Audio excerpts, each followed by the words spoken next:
Hey guys, welcome to A Black Screen. And now, welcome to the final round of Modern. We've got David Reha on the right playing 4-color Scapeshift. Or actually, it might be 5-color. He's playing Bring the Light Scapeshift.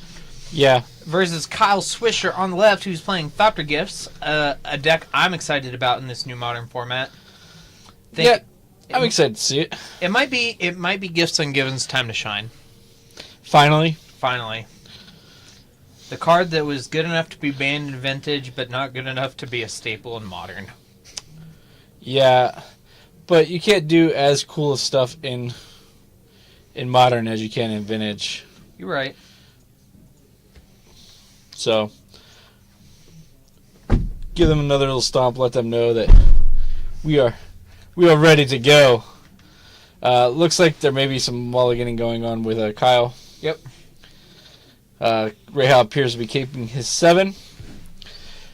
I think this is David Reha's first time on our camera. It is definitely his first time on it. Kyle Swisher, talked to him a little bit. He said the last time he played was 2 years ago for Modern States.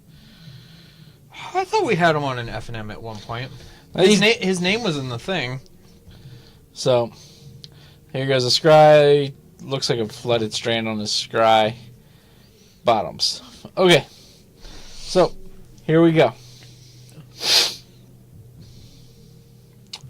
Maybe they don't know that they can start. Okay. All right. I want to reset their clock for them since they were just a tad confused, it looks like. Okay. All right, there we go. Seachrome Coast for Kyle Swisher. And Serum Visions. A card that, you know, I've heard a lot of people talk about as maybe if Modern's still a thing 2 years from now, that card might not be part of the format. What, Serum Visions? Yeah, just because it follows the pattern of the blue cards that they like to ban, just because it's not that it's too powerful, but it makes the games play out too much the same way. It gives the decks too much consistency. I don't know if I agree with that in terms of that card specifically. I think it's innocuous enough to keep it around, just because the fact that it's a draw first before you scry, like, Yeah. I think that's what allows it to be okay. That Stomping Ground used to be mine. I believe this is a Kazu Negri deck. It is. Like 3 years ago, I was posting a bunch of cards for sale, and I had that Stomping Ground, and I accidentally posted it as a Gate Crash one for like $30 or whatever. And he hopped right on it, and I said, you know what? Sure. Yep. Here comes a Farseek, promo Farseek, followed by promo. There was a promo mountain there. The Arena Mountain? Let's see, Arena Urza Saga Mountain. Yep. If I remember correctly, this deck is completely foil or 90% foil. Very close. I'm not sure what wouldn't be foil. Maybe some of the sideboard cards, Yeah. and maybe the Bring the Lights. I bet he bought foil Bring the Lights, because those can't be expensive. Right. So this actually just may be like the blue-white Thopter gift set. Like, we kind of had The deck tech. for a deck tech. Yeah. Because we knew this was going to happen. Comes full circle. Full circle, guys. So It was a gift. it truly was. Thank you again for everybody that's stuck in for us today. We really appreciate you watching us and tuning in when there's some other options out there that you could have watched. We're broadcasting live from Morgantown, West Virginia at the Morgantown Mall here at Four Horsemen Comics and Gaming. I am Ryan Wolf, joined by Ryan O'Loughlin. The blue-green cycle land is not foil. Filter. The Filter Land. There is an expedition for that. There is. I like the original art, though. I think like all the Filter lands have gorgeous art. I agree. I personally like the expedition that I have for the Rugged Prairie that I own. I like But- Rugged Prairies. That was one of the first dual lands I ever saw, specifically was Rugged Prairie. One of the people I was playing against casually just had Rugged Prairies in his deck. Those were his dual land of choice in his red-white deck. I was like, huh, these are really weird. Okay, and I think the fetches aren't foil. I think he has some foil Verdants, but That Misty was not foil. that Misty's definitely not foil. So there was a a cryptic command on the first Thopter Foundry, followed up by a second Thopter Foundry. Yep. By Kyle. Reha is going to correct that Misty Rainforest for a breeding pool, it looks like. Looks like that's at the... I'm not exactly sure where that's happened. I guess it was at the end of Kyle's turn. Yep. Because he untaps it. Seems to be the case. As it looks like we're almost at... No, I think he has to get like 1 or 2 more mountains in play just because of the high life total that Kyle's at. How much permission do you think the Thopter's deck runs? Maybe Mana Leak, maybe Spell Snare. Because I'm trying to think about this matchup in my head. Maybe Logic Knot. I'm not really sure, like who's favored here or what kind of matchup this is. Because I know the Thopter's deck is basically like a combo control deck. Right. And then the Scapeshift deck is basically a combo control deck. I'm not sure, like, how this matchup plays out. Right, so there's a Sword of the Meek. Not the piece you want to counter.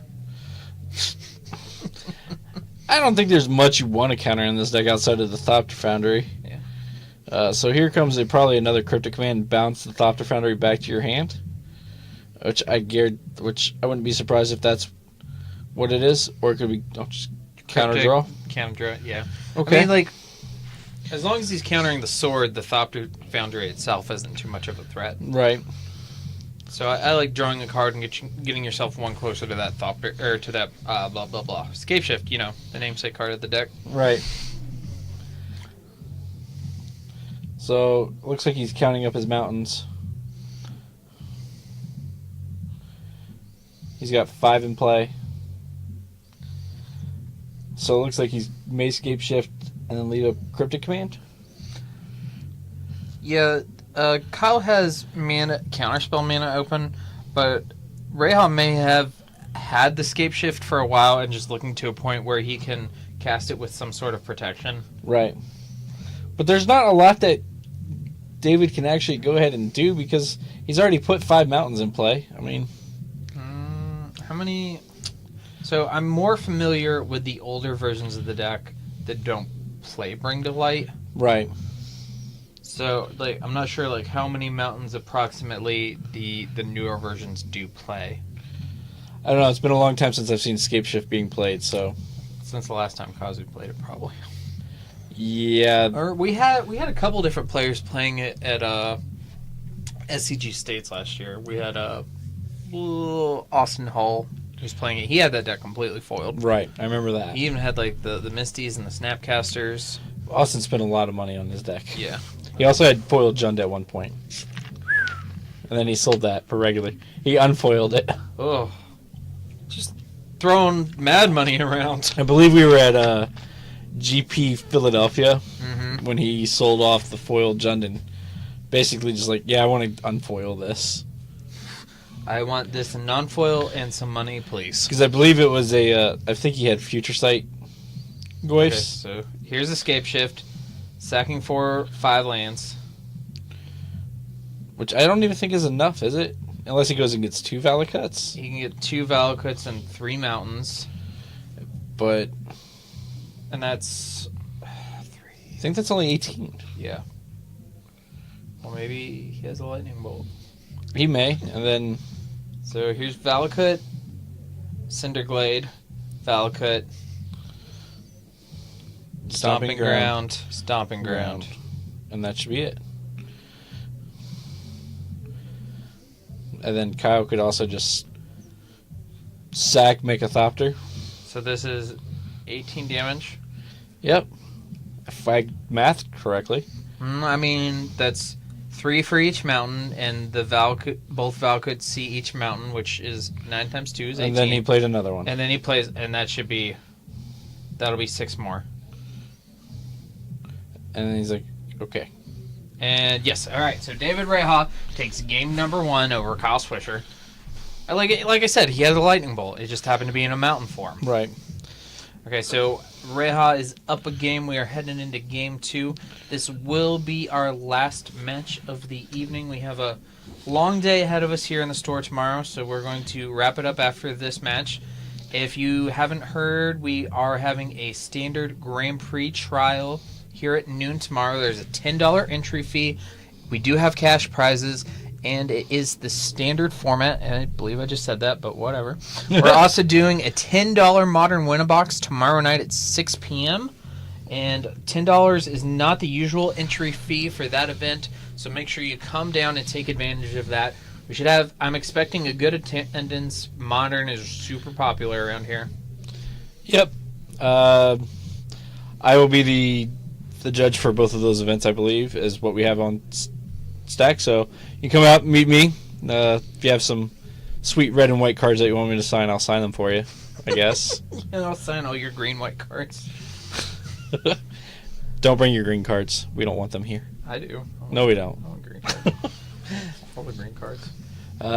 If you bring mountain goats, you'll be even higher up on my list because that's the best card ever. Not completely wrong. If you like Modern, next Saturday we are having a Modern Grinder. That is Saturday, February 25th. That will be at noon. It is competitive REL. Deck lists are required. We will have deck red sheets available on site.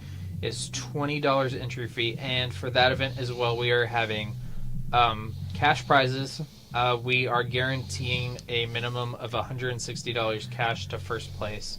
So check out the event page that we have up on our Facebook page. You can also check out our Facebook group, Team 4 Horsemen 4HM MTG. We have all the event stuff in there. I'm posting basically every day with new stuff, and we have a banner at the top of the group page that lists out all of our events for the week. Absolutely. And then we've got a couple other events coming down the pipeline here very, very soon. We've got TCG Player Modern States coming up. Yep, that is on Sunday, March 5th. So that should be a good one. Yeah, that is. We're going to have some video coverage for that. We are planning on having video coverage for that. I need to find us a fourth person, which I have somebody in mind, and I need to message them. So, and then hopefully we'll be debuting our new overlay, our new coverage area. Yeah, we're in our semi-complete new booth that we're hoping to premiere tonight. Didn't work out, but it's almost done. We should have it good for hopefully for F&M next week. But we should have the whole setup and a better overlay done for states. That's the plan. We'll have some new deck text filmed for us here soon. Yeah. Just to kind of keep you guys entertained so you don't have to listen to music or watch some older deck text for decks that may be not relevant anymore. In any of the formats that we play here at Four Horsemen Comics. We do play pretty much every format, including Vintage. Yeah, we do some Proxy Vintage on occasion. And we do Proxy Legacy occasionally as well. Well, fairly often. We do Proxy Legacy every other Wednesday, one Monday a month, and then we do some Saturday events. Right. Not regularly on Saturdays, but usually like one every other month or so. And that's just to kind of get people interested in playing the format. Introduce them to playing some pretty powerful cards. Yeah, and we have a very small but passionate Legacy community. Most of the people who play Legacy around here, it's their favorite format by far. It's just that it's less popular overall than Modern, and which rightly so, since Modern is infinitely more accessible. Correct. I mean, I love Vintage more than I like Legacy, but you just saying that because you. 201 to Vintage side event with we played in game 3. Or round 3 and just.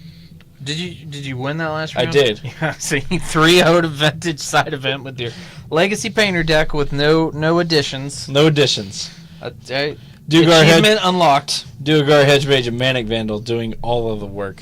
Have you checked TCG Player for a pack foil Duergar Hedgemage? Yeah, they're like $4. I'd say that's $4 you need to spend.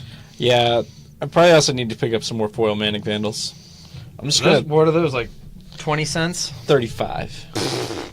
Chump change. Drop some dough. So it looks like we're gonna check to see if they want to keep their 7s. Looks like they. Well, at least Kyle does. I see 2 swords, and I see the combo. All right, so Island. I think I saw a Thopter Foundry. Right. I think we did as well. Got some spectators sitting there making sure that our dice are correct. Might be Mr. Curtis Lowe. Shout out to Kurt, our judge downstairs. Thanks for running F&M for us, buddy. Yep, we appreciate it. We couldn't do what we do without you. Yep, and of course we do like to have Kurt up in the booth whenever possible. All right, so Mr. Reha is going to crack his Misty Rainforest, go down to 19, and get a beautiful hollowed fountain. Put it in play tapped. Yep. Now, I do like the new art for Hollowed Fountain. I think it's great, but that old art, that OG, it's just... So out of like all the new arts that came out for the Shocklands, probably my two favorite out of all of them are the Hollowed Fountain and the Steam Vents. I prefer all the original arts except for Steam Vents because the pipes right. are really sweet. And also, I like the Godless Shrine and the Watery Grave arts better. I mean, I like those as well. I'm just saying, I like for these things, these are the ones that I like. Like out of the new ones, yeah. I like all the old ones, obviously. You're right, yeah. But out of all the new ones, the ones that I like the most are the. Kyle tries to make a combo, and Reha says Remand. No, Remand. Let me tell you, Remand and Baral. If you guys haven't got to play that new Storm deck with Baral in it, it's quite the fun thing to do is playing Baral. I'm sure. Because you get to draw a card with your Remand, and then you get to loot with your and your Remand Baral. is 1 blue. Yeah, so it's like 1 blue generates Storm, draw a card. Yeah. So like Ritual, bounce my Ritual, draw a card, replay my Ritual. Yeah, it's real sweet. That's crazy. All right, so the combo is up. Yep. But so this combo may actually be too slow, because if Reha just has the Scapeshift and like Kyle taps out or doesn't have a counter spell. What is that spell? That is Is this a Peer Through Depths? That might be a Peer Through Depths. The promo art? The frame looks older. To the Googles. Well, so there's a point at which Kyle gains so much life that Scapeshift just can't beat it. Right. And I don't remember what that number is. Ooh, I don't know if that card actually could run. Scapeshift can do up to 30. Right, so... something. It probably needs to get up to around 40-ish. And he has to pay 1 mana each time he gains life, so that's a long process. Right. That is not Peer Through Depths. I'm not sure what that blue card was then. Well, I'm going to go find out, because we should probably know what cards our players are playing. Right. BRB. So, Kyle's demonstrating that he's going to make 2 Thopters here with Sword of the Meek. He's using these makeshift tokens that we have at the moment. The blue Thopters are a little bit tougher to find than just the original Thopters, or the Thopters that you can play nowadays. So here's an Ancient Grudge on the Thopter Foundry.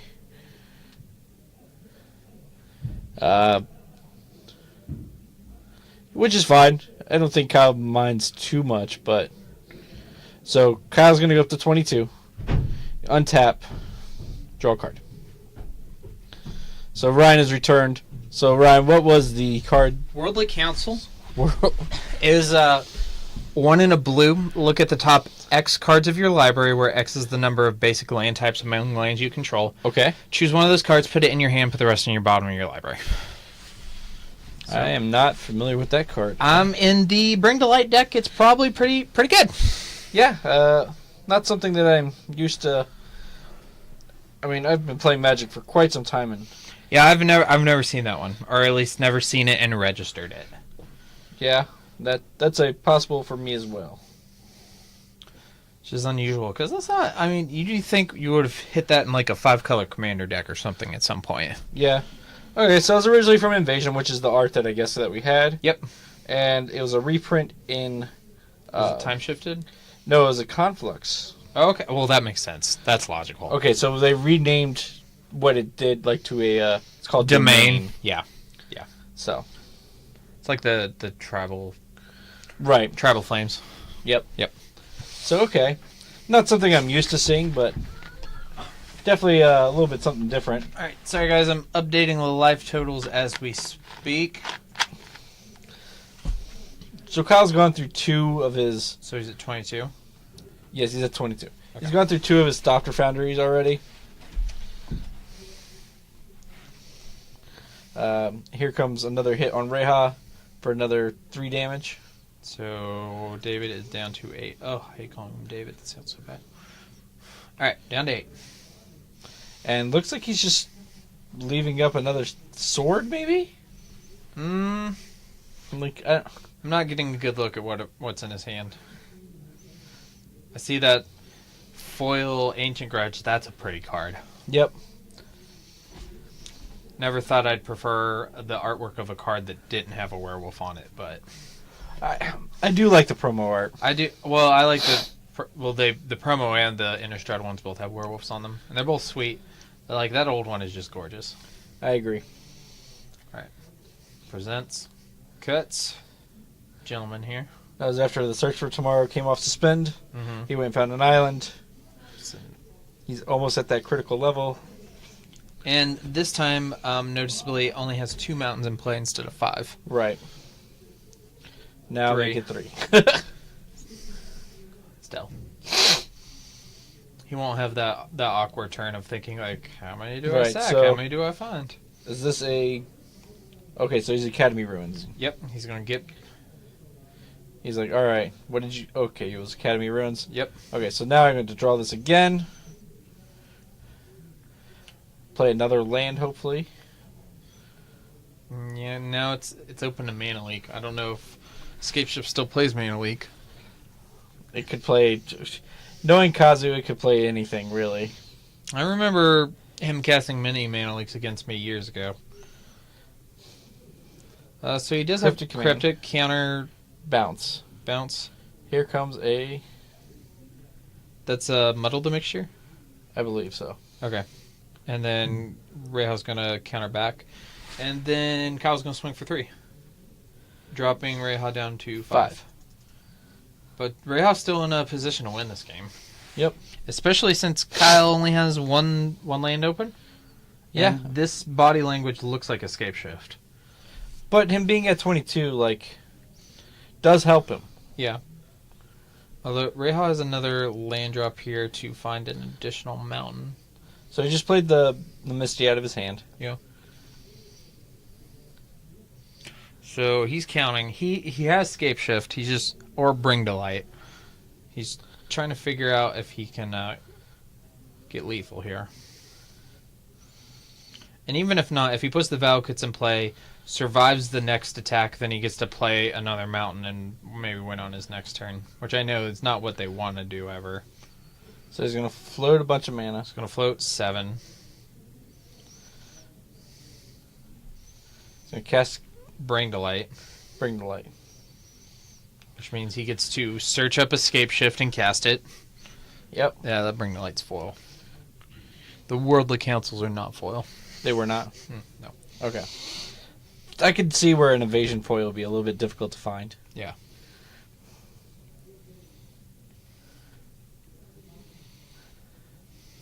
I remember Scapeshift got really big in popularity after Dig Through Time was printed. Yeah, because that deck was busted. It never the blue-red Delver deck was so fast that So Reha's just going to go ahead and sack all of his lands. And that should be... That was 9 lands? I wanna believe say. so. That should be more than enough. So 2 Valakuts and 6 mountains. So it's 24? Alright, and Dave Reha takes the match 2 over Kyle Swisher. Great match from both players. Both played well. I'd love to see it. And that is going to be our last match for the night. One more time, we do have a standard GPT tomorrow at noon is $10 to play. There are cash prizes, regular REL, and we do have a $10 Modern Win-A-Box tomorrow at 6 p.m. and a Modern Grinder next Saturday, the 25th at noon. That is $20 to play. Deck lists are required, and there are cash prizes. Definitely check out our Facebook page and our group for all of our Magic events. And once again, guys, I am Ryan, and this is Ryan saying good night and good luck.